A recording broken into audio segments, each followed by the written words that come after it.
नमस्कार दोस्तों, स्वागत है आपका मेरे YouTube चैनल बिना दवाई स्वास्थ्य की कमाई में। मैं मीना कुमारी आज आपके लिए पीसीओडी की समस्या का समाधान लेकर के आई हूँ, क्योंकि ये समस्या इतनी बड़ी है, मोस्टली सभी लड़कियों में, सभी महिलाओं में देखने को मिलती है। तो मैंने सोचा कि क्यों ना आपके लिए एक बहुत ही अच्छी वीडियो बनाई जाए, जिसमें आपको घर बैठे इस बीमारी का स्थायी समाधान मिल जाए। तो इसमें सबसे पहले तो हम जानेंगे कि ये पीसीओडी और पीसीओएस किस बीमारी का नाम है। Polyp ovary syndrome. पीसीओएस का मतलब तो है ये पी से पोलिप, सी से सिस्ट, ओ से ओवरी और एस से सिंड्रोम। ये तो एक ओवरी की एक बीमारी का नाम है, जिसमें हमारा गंदा खून जो 28 दिन के सर्कल के बाद आना चाहिए, वो जब आपका नहीं आता तो वो गंदा ब्लड वहां पर रुक जाता है, और वो रुक रुक के थोड़े दिन के बाद गांठ का रूप ले लेता है। उसको बोलते हैं पीसीओएस। उसमें ब्लीडिंग ज्यादा भी हो सकती है, किसी किसी की बिल्कुल रुक जाएगी। तो ये बीमारी है, क्योंकि इस गंध का निकलना जरूरी है टाइम टाइम पे। परमात्मा ने जब हमें ये सारा सिस्टम दिया था तो इसका टाइम निश्चित कर दिया था, तो उस हिसाब से ही चलना चाहिए। अगर आपका सर्कुलेशन रुक जाएगा तो बड़ी बीमारियों में बदल जाएगी समस्या। तो फिर अब आता है पीसीओडी। तो पीसीओडी में क्या होता है? Polyp cystic ovary disease. ये हमारी ओवरी की बीमारी का नाम है। इसमें फैलोपियन ट्यूब के आसपास मस्से बन सकते हैं, फैलोपियन ट्यूब के आसपास सिस्ट बन सकती हैं, पानी की पोलिप बोलते हैं उनको। वो बहुत जल्दी बन जाती हैं और बहुत जल्दी डिजोल्व भी हो जाती हैं। डिजोल्व करने के लिए कोई दवाई नहीं बनी है। किसी की स्टार्टिंग प्रॉब्लम है तो उसमें थोड़ा बहुत मेडिसिन से रिलीफ मिल जाता है। दवाइयां लोगे हार्मोन बैलेंस करने वाली तो आपकी डेट आ जाएगी टाइम पे। अगर आपकी दवाई छूट गई तो फिर वही समस्या आ जाएगी आपके आगे। तो ये क्यों हो जाती है? क्योंकि सीटिंग वर्क ज्यादा है। जो लड़कियां ज्यादा देर तक सीटिंग करके पढ़ाई करती हैं और कोई योगा एक्सरसाइज वगैरह नहीं करती, थोड़ा बहुत पैदल चलना चाहिए, थोड़ा सा ग्रोइंग एरिया की स्ट्रेचिंग करनी चाहिए, स्लिट एरिया की स्ट्रेचिंग करनी चाहिए, लोअर एब्डोमेन की तरफ, ताकि सर्कुलेशन इक्वल हो, तो ये समस्या नहीं आती। क्योंकि अगर हम एक चीज को नहीं छेड़ेंगे, अपने घर में भी कोई सामान है, अगर हम उसको बिल्कुल ही नहीं छेड़ेंगे तो उसके नीचे भी डस्ट आ जाता है। जब हम उसको देखते हैं कुछ दिन के बाद तो वहां काफी गंद मिलेगा। तो ऐसे ही हमारा शरीर है। शरीर भी एक मशीन है, एक पुर्जा है। जिस पुर्जे को आप अच्छे से उसका ध्यान नहीं रखोगे तो वहां पर कचरा जमना शुरू हो जाएगा, और वही कचरा फिर आपका ट्यूमर, सिस्ट, फाइब्रोइड इनका रूप ले लेता है। तो जब भी डॉक्टर के पास जाएंगे, आपका अल्ट्रासाउंड वगैरह होगा तो वो आपको दुनिया भर की बीमारियां बता देते हैं, और फिर धड़ाधड़ दवाइयां देंगे, इंजेक्शन देंगे। उससे फिर आपको एक बीमारी के कारण 10 बीमारियां और आ जाएंगी शरीर में, उन दवाइयों के साइड इफेक्ट से।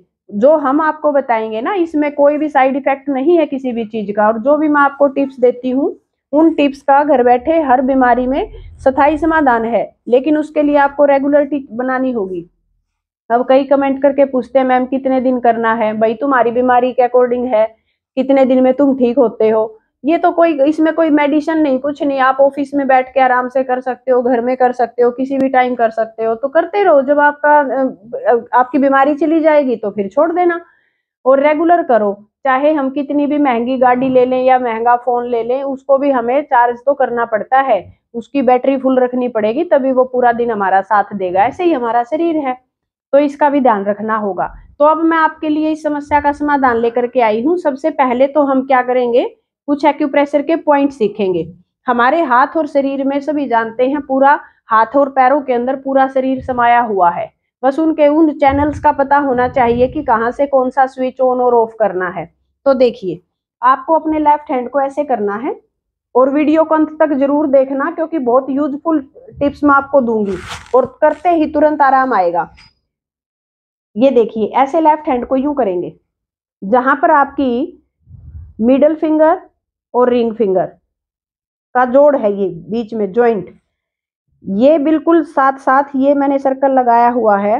ये तो है आपका यूट्रस। ये यूट्रस है जो प्रोस्टेट ग्लैंडिस हार्मोन बनाएगा।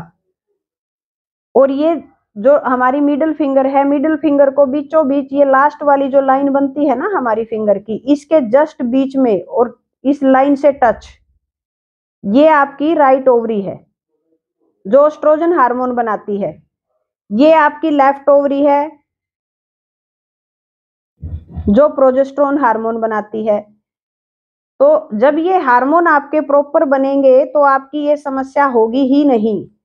और जब यहाँ पर गंदा खून जम जाता है तो वो इन हार्मोन को बनने नहीं देता, उनके कार्य में रुकावट डालता है। तो फिर यही ओवरी और यूट्रस से रिलेटेड समस्या बन जाती है। महिलाओं को बच्चे पैदा करने में दिक्कत आती है, वो कंसीव नहीं कर पाती, पीरियड उनके इरेगुलर हो जाते हैं, उनके हिप्स भारी हो जाएंगे, कुल्लों में दर्द रहेगा, लोअर एब्डोमेन में मीठा मीठा पेन बना रहेगा। तो उसमें क्या है, यही इस बीमारी का नाम है। स्टार्टिंग जब उनकी होती है ना इस बीमारी की, तो ये इस टाइप के सिम्टम देखे जाते हैं। अनचाहे बाल आ जाएंगे शरीर में, जैसे फेस के ऊपर, माथे के ऊपर, आपके हाथों के ऊपर, आवाज भारी हो जाएगी लड़कों जैसी, मतलब लड़कों वाले हार्मोन नजर आएंगे, थायराइड बिगड़ जाएगा आपका। तो ये तीनों बहुत इंपॉर्टेंट हैं। ये तीनों की, ओवरी भी दोनों और यूट्रस भी, ये बहुत इंपॉर्टेंट हार्मोन बनाती हैं।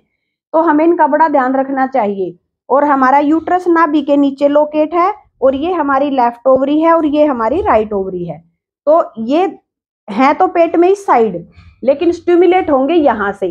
तो हमें क्या करना है, बैठे बैठे पेन पेंसिल का पीछे वाला हिस्सा या कुछ इस टाइप का टूल लेना है, और पहले तो हम यूट्रस को स्टिमुलेट करेंगे ऐसे,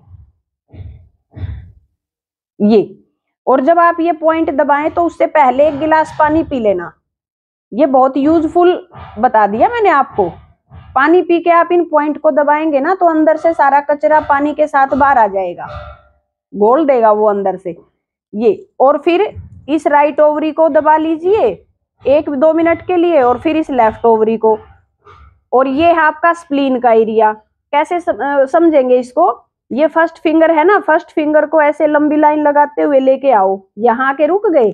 और ये जो रिस्ट लाइन है हमारी, रिस्ट लाइन के ऊपर हम ऐसे फिंगर रखेंगे, जहां पे आपकी 2 फिंगर का डिस्टेंस है, यहीं पे अंगूठे का उभरा हुआ हिस्सा ये स्प्लीन का है। और स्प्लीन है हमारे इस डायफ्राम के नीचे, यानी लेफ्ट साइड ये स्प्लीन है, ठीक है। तो यहां हम इस स्प्लीन को उकसाएंगे ऐसे ही किसी टूल से, इसको भी 2 मिनट के लिए दबाइए। अब आएंगे किडनी पे, क्योंकि अंदर जितना भी कचरा जमा हुआ है, गंद है, अनवांटेड ग्रोथ है, उसको बाहर निकालने का काम है, मतलब डिटॉक्सिफाई करने का काम है किडनी का। तो हम लेफ्ट किडनी एसिड साफ करती है और राइट किडनी अल्कलाइन साफ करती है। जब दोनों किडनियां प्रॉपर काम करेंगी तो अंदर जितनी भी फालतू की चीज जमावट है उसकी, वो आपकी बाहर निकल आएगी बाथरूम के माध्यम से। तो देखिए, ये हम ऐसे करेंगे उल्टा हाथ, जहां पर आपकी मिडिल फिंगर और फर्स्ट फिंगर, ऐसे हम हाथ से यूं दबाते हुए चलेंगे। अब यहाँ तो देखो थोड़ा सा है ना, दब रही है फिंगर दोनों ये, और यहाँ आके एक हड्डी फील होगी आपको, जहां पर यहाँ से आते आते ये हड्डी फील हो रही है ना, इन दोनों हड्डियों के बीच में ये आपकी लेफ्ट किडनी है। जब आप दबा के देखेंगे ना, तो आपको एक अजीब सा पेन सेंसेशन फील होगी, तो उसी को पकड़ना है। ऐसे 1 से 2 मिनट तक हम इसको भी दबाएंगे। और ये जो छोटी फिंगर है और रिंग फिंगर है, इसके बीच में ऐसे ही जब यहाँ पर ये हड्डी फील होएगी तो इसको भी दबाना है, ये राइट किडनी है। बस इन पे काम करना है, इस हाथ में भी करिए और इस हाथ में भी करिए। ये तो है एक्यूप्रेशर के पॉइंट। और अब बताऊंगी एक्सरसाइज। एक्सरसाइज में हम क्या करेंगे, मैंने अभी अभी बताया है आपको, जितना आप लोअर एब्डोमेन की ग्रंथियों को स्टिमुलेट करेंगे, स्ट्रेच करेंगे, उतना जल्दी ठीक होगे। देखो कैसे। सबसे पहले आपको दोनों पैर यूं बटरफ्लाई की तरह अंदर की तरफ लेने हैं, और ये दोनों हाथों को लॉक करेंगे, पैरों के नीचे रखेंगे, और हिप्स बाहर की तरफ निकालते हुए रीढ़ की हड्डी को सीधा रखेंगे। एल्बो आपकी सीधी रहेंगी, बॉडी लूज छोड़नी है। और अब पूरा ध्यान आप दोनों घुटनों पे लगाइए, और इन घुटनों को नीचे की तरफ, मतलब मैट से टच कराने की कोशिश करिए, शरीर ढीला। और ये कम से कम 5 मिनट करिए डेली। जब 5 मिनट हो जाएं तो उसके बाद फिर यहाँ पर अपने हाथों की कोहनियों को लगाएंगे, घुटने जहां पर हमारे मिले हुए हैं यहां से। और अब लंबा गहरा सांस लेंगे, फिर सांस छोड़ते जाएंगे और आगे की तरफ झुकते चले जाएंगे, और कोहनी से दोनों घुटनों को दबाते हुए चलेंगे। आप महसूस करेंगे कि आपके ग्रोइंग एरिया के आसपास बहुत ज्यादा पेन है। हमें इस पेन को जितना ज्यादा हो सके सहन करना है, और फिर धीरे धीरे रिलैक्स करेंगे। ऐसे ही फिर से करेंगे, और ऐसा हम कम से कम 5 बार 7 बार करेंगे। और ये एडी आप अंदर की तरफ लेते जाएं, और फिर धीरे धीरे करके सांस खाली करते हुए आगे की तरफ जाए और थोड़ी देर होल्ड करेंगे। यहां जल्दी बिल्कुल नहीं करोगे, इस स्ट्रेच को ज्यादा से ज्यादा सहन करना है आपको। और फिर रिलैक्स। ऐसा आपको कम से कम 5 से 6 बार करना है। और फिर उसके बाद दोनों घुटनों को उठाएंगे और यूं करके मिलाएंगे ये, और पेट को अंदर की तरफ सिकोड़ लेंगे और थोड़ी सी देर के लिए ऐसे बैठ जाएंगे पेट को दबा के, कम से कम 1 से 1.5 मिनट तक। फिर रिलैक्स। और अब एक राइट पैर को सीधा करेंगे और लेफ्ट पैर की एडी को अपने ग्रोइंग एरिया से मिलाते हुए पैर को सीधा रखेंगे, इस पोजीशन में जाएंगे। अब लंबा गहरा सांस लेंगे और फिर सांस को छोड़ते हुए अपने पैर को पकड़ेंगे। अब एडी को बाहर निकालेंगे और पंजे को अपनी तरफ खींचेंगे और ये दोनों हाथों की कोहनियों को हम नीचे मैट से लगाएंगे। घुटना आपका सीधा रहेगा और कोशिश करो सामने देख के और धीरे धीरे धीरे धीरे नीचे घुटने से सिर लगाने की कोशिश करिए। अब रिलैक्स। और यही सेम आसन हम इस पे लगाएंगे, दूसरे पैर पे भी। 90 डिग्री के एंगल पे रखेंगे। ध्यान रहे ये पैर थाई के नीचे नहीं दबाना, सामने रखना है।